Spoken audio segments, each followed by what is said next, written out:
If you look at people's faces and you are open, you can see into the mind. The mind of God. Yeah. And you won't know it until you experience it. Then it's kind of like hard. It's like, how do people communicate about this thing that can only be experienced, right? Like we try to use words and books and create content. It's like, it's a...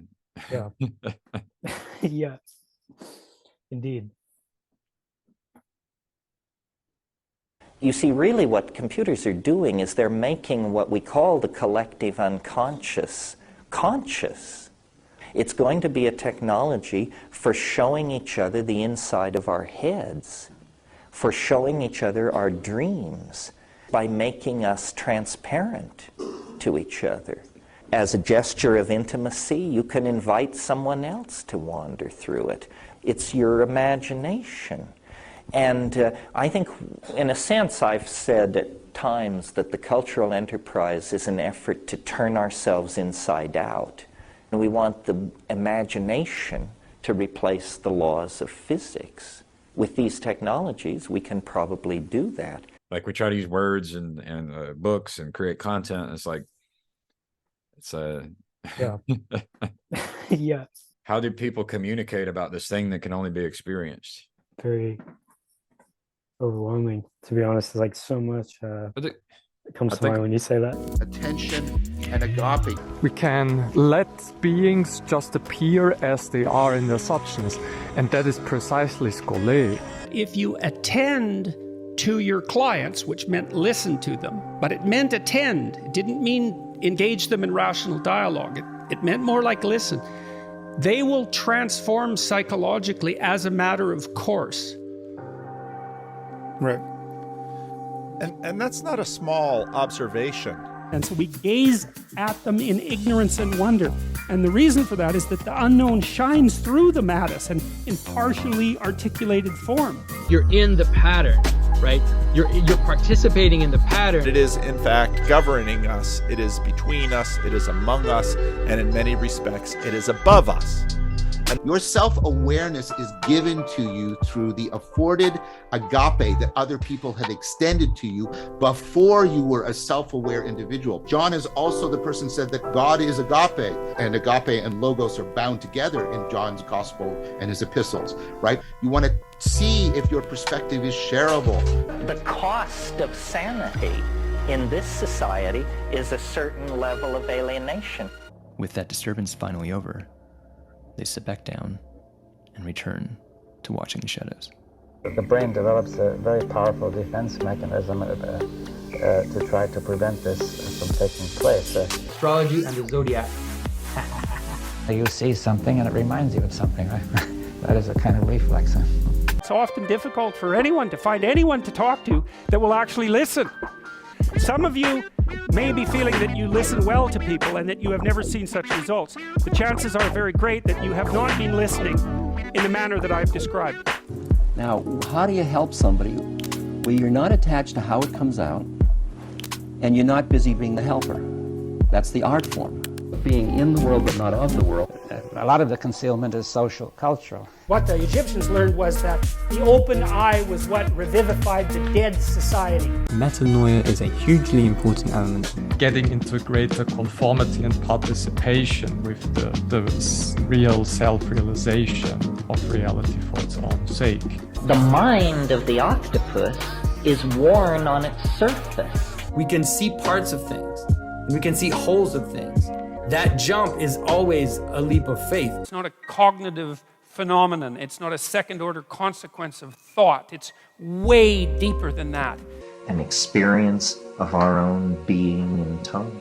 Rhythm helps attune our attention to stay present for a longer cycle of time. And the melodic element tends to carry a lot of emotion and intent.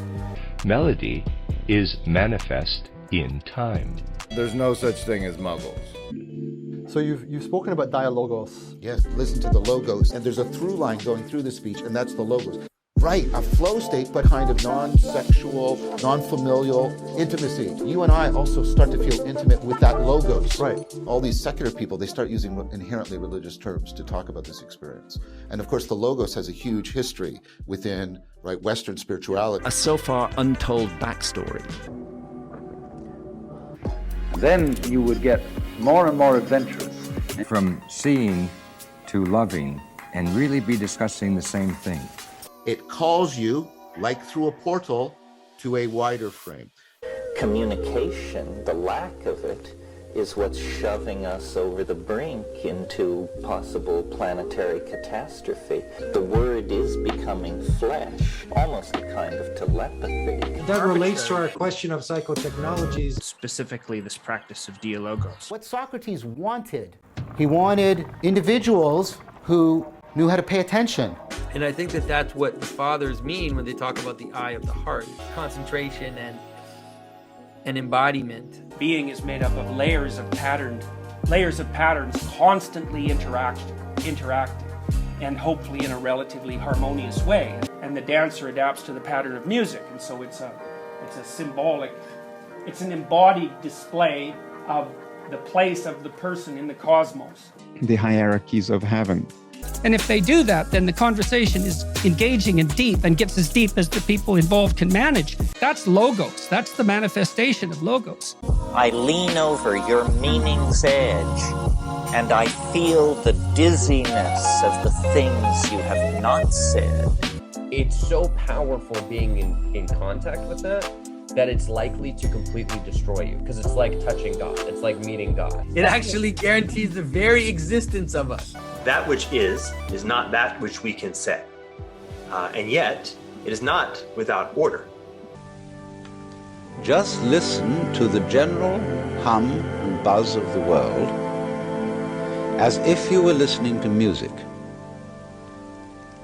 There's no other way to describe it besides a theophany, besides something like I saw God, or I saw light, I saw an angel. There's something happened to me, and then I can't even describe. The beauty of an icon, or it's the notion that God, or ultimate reality, or however you want to phrase it, is disclosing itself to us, and that appears to us as the connection between that which we encounter, these pattern beings that we encounter, and what they reveal to us about the other transcendental.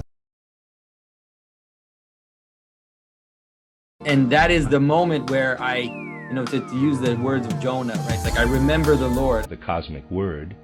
There's perhaps no other art through which one can experience man's relationship to the cosmos so vividly as one is able to do through the art of Eurythmy. When people will see in beauty the spirit working in human movement, then this will make some contribution.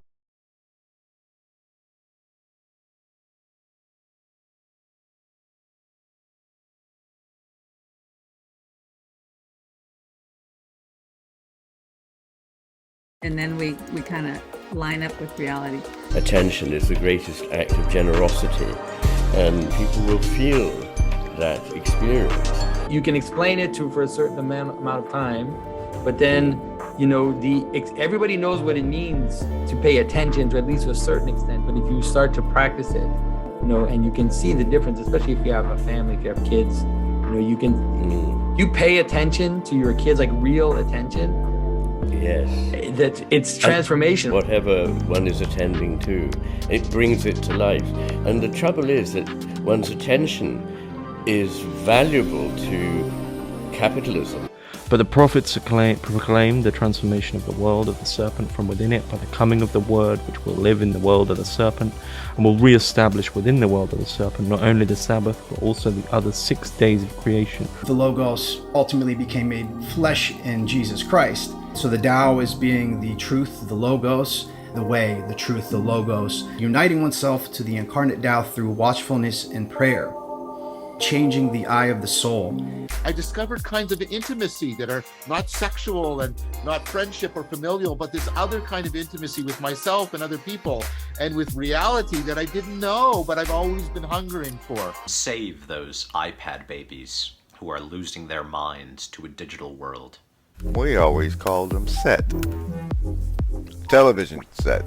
You can tell when you're around children that they're open to things in a way that adults aren't. They're wide-eyed with wonder. The barriers are lifted temporarily, and what's really there shines through, and it's overwhelming. But to stay in that state, well... The more loving that I am, the more I feel closer to God. Well, that's what God is, right? The outer part, or the technical part, or the outer part of the garments of skin, they become the expression of that which is inside.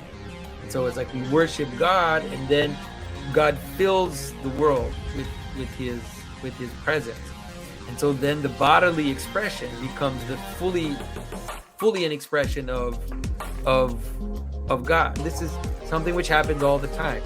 So when you think of technology, like, you have to be careful. It just means these external means. We got to figure out how to let people taste it, Yeah, man, for real. Not only unspeakable from a verbal perspective, but whose meaning was actually demolished if it was put in words. The misunderstanding of that, of how that functions, is, you could say, is at the root of a lot of the social problems that we have. It's like we eat food into our gastrointestinal system, and it's informing our bodies. Okay, well, this makes no sense. Chuck it, Like Exodus 5:3 or something. I don't use those numbers. It doesn't really exist in my mind. I follow that story. And it's a moment of joy that can be known in every moment. No matter what anyone has read, as you probably know, it cannot describe the experience. It's medicine. But one soon becomes afraid of this feeling. That is why most people shed their wings and prefer to walk and obey the law. Visible speech called Eurythmy. Have you heard of that? Speech visibly for people to see. But it's also in music, too. Music of the spheres. I know it might be abstract for people, but if they look Steiner up, it's a very, very cool thing. Let's take a look at Gen Z. Look at their bodies. They're all like this. They're all slumped like this. Their shoulders are in, their backs are curved. What's going on the inside, not just from the outside. If someone is moved by the love of God and neighbor, he can enter each closed circle and he can leave it. This is why Nietzsche declares Christ an idiot. But I say, be an idiot. Going through death every day, but you can plug in for a few minutes and then that changes you. He was transfigured before them. His face shone like the sun, and his clothes became as white as the light.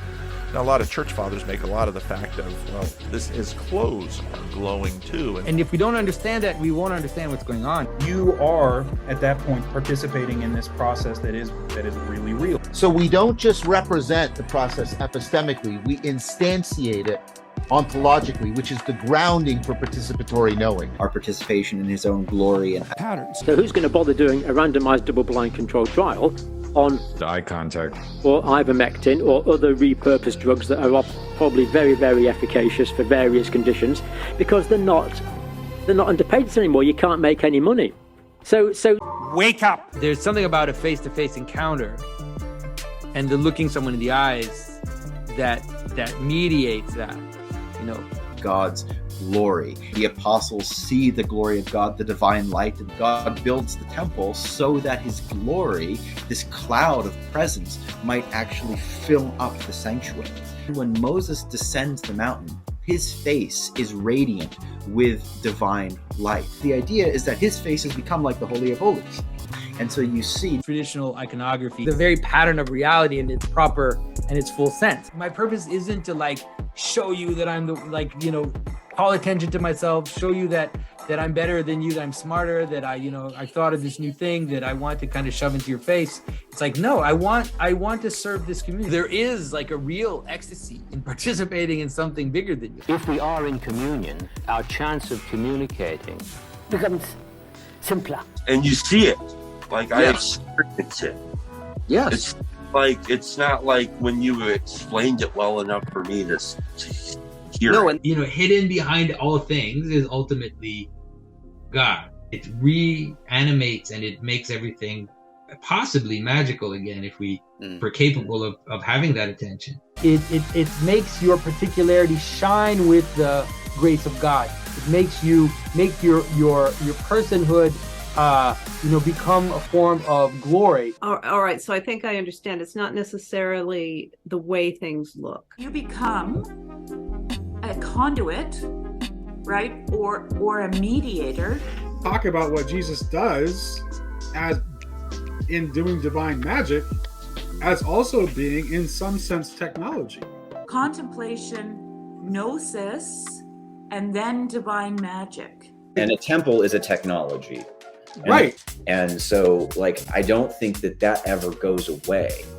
The question is the paradigm from which it operates. Seek that they should see true visions. Wake up, okay? Truthful speech brings the world into being and sustains it. It's a type of pre-culture motto language represented through memes, symbols, emojis. The emoji language would become universal, as it already is. We're going to realize what we are, who we are, our relationship with God and reality, and fulfill our destiny. And this is going to be this huge worldwide global event, and it's going to save us. Mind control is really important. I think a lot of that is going on. They're doing it right in front of us. Yes. Just as Christ was the Word made flesh, we are given words in the language of the universe. Meet the person who's actually there. Because each one heard the disciples speaking in his own language. There's ontological disclosure, and there's a new kind of knowing. Lift up your eyes and see. The YouTube discussions are great. There is something, I don't know, it's hard to explain it, but there's something magical that happens when you're actually with someone, you know, and you can see, you catch all of these little micro things that you don't think about, that it just... Our observation could properly be called observer participation. No longer, let's say, a dead garment of skin, but is now filled, like it's full of the very glory.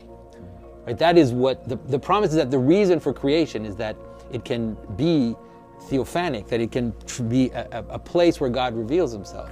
I see God coming through you. So everything becomes iconographic. But for this to happen, technology that we have must be in the right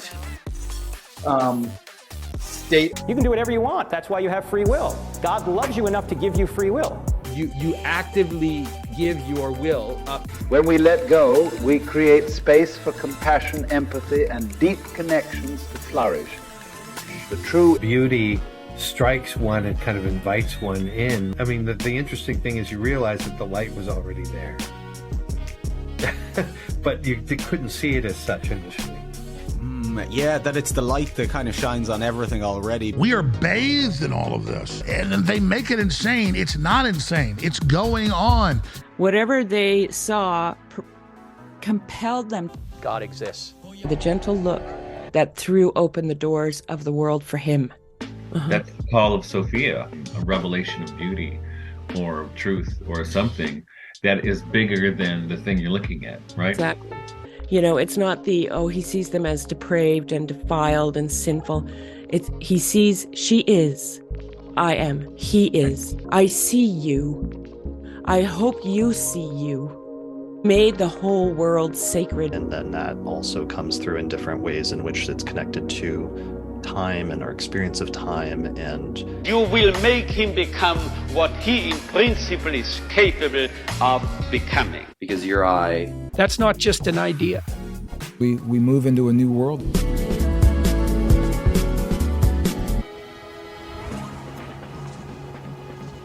It's Christ's victory that enables this. People are immunized against what the parasites and predators are trying to do. And this clear vision will redeem it. Noah uses science and technique to survive the flood. So God tells him how to build an ark that makes him survive the flood. So that's a little image of how it works. It's like technology seems to be based on lack and on, a kind of a demonic relationship. And then God saves it in the end and transforms it and redirects it towards the good, right? So then we see different iterations of that in scripture. For example, the tabernacle, the temple, a kind of technical supplement to the Garden of Eden, but a way to return back to the garden as well. So that follows all through the Bible. And then at the end of the Bible, in Revelation, there are two images of civilization and technology that are put in contrast with each other. One is the beast, but the other image is the heavenly Jerusalem. It's an image of technique. It's an image of the technical. That's my model for thinking about how it is that this can become.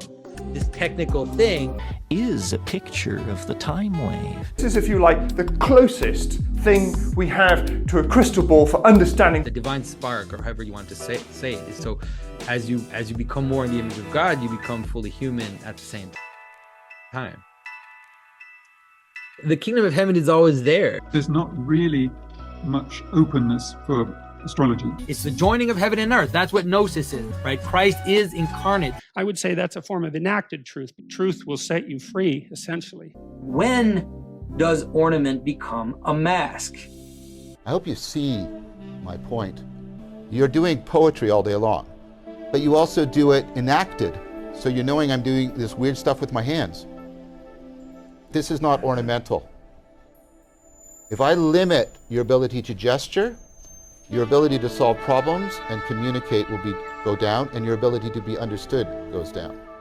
So we've got this idea of seeing through, and that we're already always naturally doing that.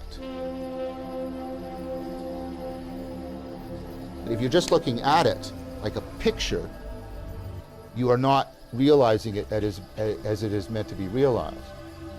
You have to look through it, to the through line, so you pick up on what is visible only through it. It is intrinsic to how we move through the world. So the symbolic is actually revealing patterns of reality, right? But communion online is not enough. It also seduces us into kind of forgetting that we have bodies and forgetting that we are in human relationships set through the screen. That's a different experience, be with someone. We live in a world that has less and less of those experiences. The internet or social media wants to turn you into an avatar of yourself and to interpret other people as avatars as well. The medium is the message, right? Parousia means presence and not second coming. Practicing the presence of God, right? It's that kind of being present where something shines through. That creates a rhythm of flow, just like it does with music. Suddenly the signal to noise ratio spikes close to 1.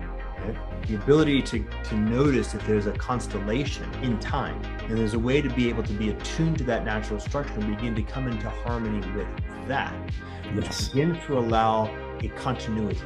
This is an expansion of the moment. It expands. And in principle, if one can find the right way of connecting with it all the way. Jesus totally owned Plato. I mean, the Buddha or anything. But I think the online presence, again, is just encouraging us to a disembodied way of relating to people. This idea that some ways that we are these Cartesian disembodied thing. There is, body position, muscle tension, there's even smells. We pick up signals from people, like we have electrical fields that go really a long way. We're human animals, we have bodies. Animals, they smell each other, they have, as if we don't have any of those. People with dementia, a person could be transformed if they're taken out of bed and just sit and have a cup of tea with somebody. Yeah. That's not just that happens with people with dementia. A kind of electricity. I don't know what it is, but there is a kind of electricity that develops, a kind of feeling of participating in a group and participating in a movement, participating in a wave that's going through that you cannot have. You just cannot have that when you're sitting at a screen. It might be why I can't stand Discord servers, and I just can't function on the rectification of human relations and the relationship between man and God, obviously. But those things are inextricably linked. It's like the elephant in the room.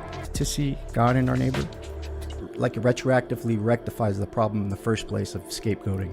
It's not a systematic thing. And I think this goes right back to the foundation of the modern worldview. Something's taking place on the internet where we're forced to consciously construct a persona. Sophie in exile, right? Yes, your words become dead. John says the word made flesh, right? And everybody loves the word, nobody loves the flesh.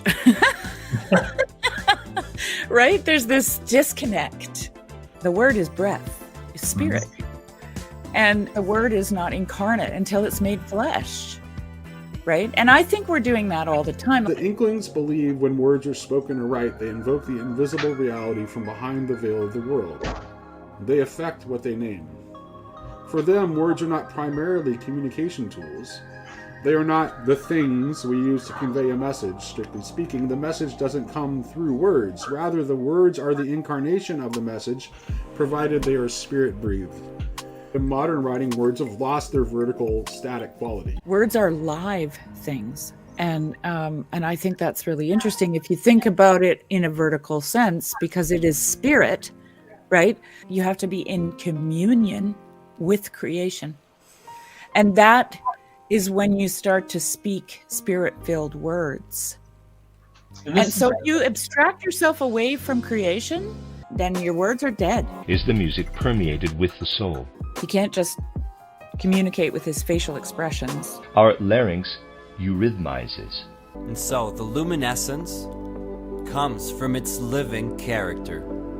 The mystery of the world is not being hidden by the symbols, but that it's actually revealed in its authentic being. This childlike experience of the mystery, where the manifestation of life is presented with a radiating expression. And this is actually how Tomberg talks about the imagination in Meditations on the Tarot, too. The things the character's facing, we experience them as internal realities and emotions in ourselves. Yes. The entire being becomes like the surface of calm water, reflecting the immense presence of the starry sky and its indescribable harmony. Wolfram declares that the Grail came into existence astrologically. It is despised by fools and cherished by the wise. In filth it will be found. Has to do with the eyes. And the garments of skin as well, something that I've talked about quite a few times. And I talked about how, as the mystic goes up the mountain, when I talked about Moses, who sheds his garments of skin, but then when he reaches the very top, he receives them again in the pattern of the temple. Mankind has a destiny. It would be wonderful if we could get together and fulfill it, right? There's a affirming incarnational blessing of things that are with integrity, reflect the nature of God and the intended creation. Let the light shine forth in the darkness. The old covenant is about hearing, but now we see the glory of God in the face. The level of spirituality in this experience is so high. This is where the real action, the real interaction between God and his people happen. A close encounter with Sophia, or with, heaven forbid, God himself, the ecstasy of that interaction, I think, is poignant. This is the iconic vision of the medieval cosmos that Lewis tried to get his students and audiences to see and breathe and feel. We are in a transitionary phase, the phase of the waters. It's a technology. Welcome to the new Ion. The peacemaker sees new facts, redemptive facts, and allows them to imbue him with life. The peacemaker can then transmit that life through the substance of his own body to the antagonist. The antagonists, blessed with the eyes of the peacemaker, come to see their enemies for the first time. And the fundamental human situation is 3, not 2, Having a great conversation is not casual. It's an erotic act. It's a divine act. To enact a great conversation that is real and that is honest transforms you biologically. You're directly connected to the greatest source of knowledge and power that exists. It looks so pretty because it sings, it dances, however you want to say it. The order, in a way, is drawn out of things. To those whose spiritual eyes have been opened, we learn to see with other eyes, feel and know within the heart, and taste and see that the Lord is good. When you see them, you are also unconsciously seeing your shadow. I'm looking at God right now, and I know it. And so are you. But that doesn't mean that I see it. Facial expressions are so essential to our communication. You say, I see what you mean. I see it. It's kind of like the logos of you, like the form of you. It's like your soul or something. When we find the balance, there's like a spike in the signal, and the resonance between the people increases, and that is when we meet each other. And this is deep in our bones, this technology.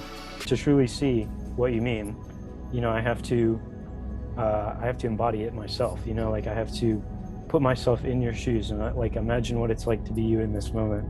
And recognize you have a world and a life of your own. I think if it's something that people will mimetically realize, people will realize that this is the case already. Our nervous system and our eyes are designed to see facial features and differences between things that are so minute, or like we shine forth, right, in particularity. That's when you start to think about, well, what is intimacy then, right? That's the kind of the way I think that the perfect civilization or the New Jerusalem lays itself out in reality. It's like the Logos is made flesh. Yeah. Kind of, that there has to and then people can relate to it.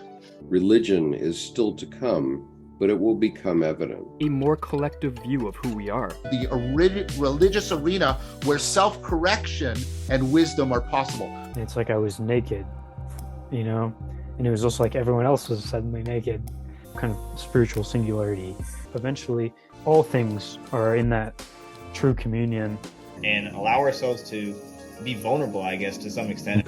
Seeing the world through new eyes, of magic and beauty, which is totally lost on the eyes of modern atheistic materialism. It's still there. What you can embody. What is most important? That process is what you are, most fundamentally. The language of mystical experience is a radically intimate language. Like agape leads into a redeemed eros. We become whatever it is that we direct that toward. One must understand that not only what is said, but also what is done will bring things to expression, and that in these things the universal Logos lives in a certain way. Not some universal language that ablates or obscures all other languages, but that works in and through all languages, right? That brings them up into a kind of transfigured flourishing that enables us to understand each other without loss of what is distinctive. Experience this. If we think of this world Logos actually vibrating and pulsating in all things that happen, in every event. We're just paying attention, which is, I think, a bit what this conversation technology is doing. It's like paying attention, how beautiful that technology of listening. It's like you're really listening to the entirety of my psyche as I express, paying attention to gestures, intonations, words that are interesting. And it's, I think in some ways you could say it goes all the way to God. It goes all the way to God. If you're really listening, you get to feel them and be them for a moment. This guy saw the same thing that I saw. Sophia. Her eyes can kill. Contemplative engagement, or what Michael Martin here is calling sophic awareness. Dude, it's easy. You just be alive and you just pay attention. When it becomes an experience of the whole human being, it quite naturally becomes gesture. Gestures come about by themselves.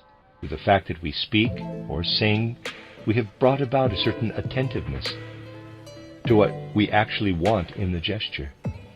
And everything that can be expressed through the organs of speech can also be expressed by the entire body. We speak and gesture. We need only to understand what occurs here. And the movements of Eurythmy are not arbitrary, but actually reveal what is experienced. When a person makes clumsy hand and finger movements, and so on, he will exhibit a particular manner of thinking as well, that can be compared with what happens in the fingers.